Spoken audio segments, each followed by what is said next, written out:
Hi guys, today I am out here pruning my tomatoes and tying them up, and I thought I would just show you kind of my process and give you a visual of why I prune them and tie them the way I do. I don't like to wear gloves in the garden usually. I like the feel of things. I'm very tactile, but for certain things, pulling hard weeds and pruning tomatoes, I wear my gloves. Tomatoes will leave a really sticky, tarry residue on your hands, which can be hard to wash off. A few hacks I've heard of is using baking soda and soap or some vinegar to really get that off, but I'm just going to use the gloves. So it's kind of hard to see here, but this is the main stem, and as you can see, it's already flopped over, and this is how tomatoes will naturally grow. Pretend this is the ground. It would flop over, hit the ground here, and these suckers, you always hear cut off the suckers. Well, those suckers basically grow up into new plants, and it'll root right here. But I only want to have one tomato plant here. I don't want it to grow a bunch of tomato plants, so I'm going to tie these up and trim off the suckers. First thing I'm going to do is tie this up so I kind of see what I'm working with. I just got this cheap tape from the dollar store.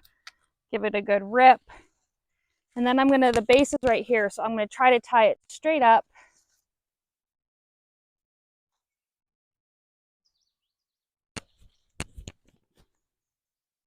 See, I cannot work with gloves. Okay, I'm going to tie it up just below this base.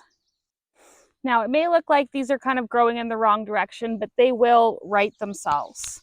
And now I can see this mess that I'm working with. If we look right in here, you can see this here is a sucker that's just growing up. This here is all just a mess. We want to get this all trimmed up so we can get good airflow. With the mulch, it doesn't splash so bad, but sometimes you can get splashback and diseases on these lower branches. And then all this nice stuff up here that gets sun can grow the tomatoes. Now, you can usually with these guys, you can just pull them off. They usually just snap off pretty good, but you can also use trimmers. The leaves grow kind of straight across, and then the suckers kind of grow up. I will trim these bottom leaves off again just to get some good airflow. So if you're doing a lot of these clippers are pretty nice.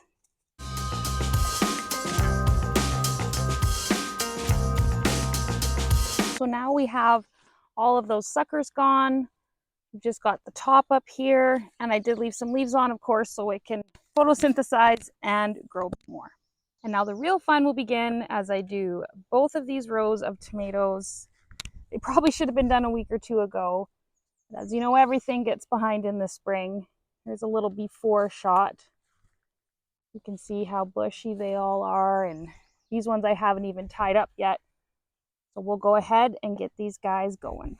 One thing I forgot to mention is what you're tying it with. If this is not stretchy, you're going to need to make enough room here because the tomato plant will grow and it will restrict it. This stuff is stretchy, so as the tomato plant gets bigger, it will kind of stretch out with the stem. You can see where I tie off here. This is where the sucker would come out, and then this is a leaf which is going to stay. So I tie right below the leaf to give it some stability so it doesn't slide up, and then I tie it off to my trellis.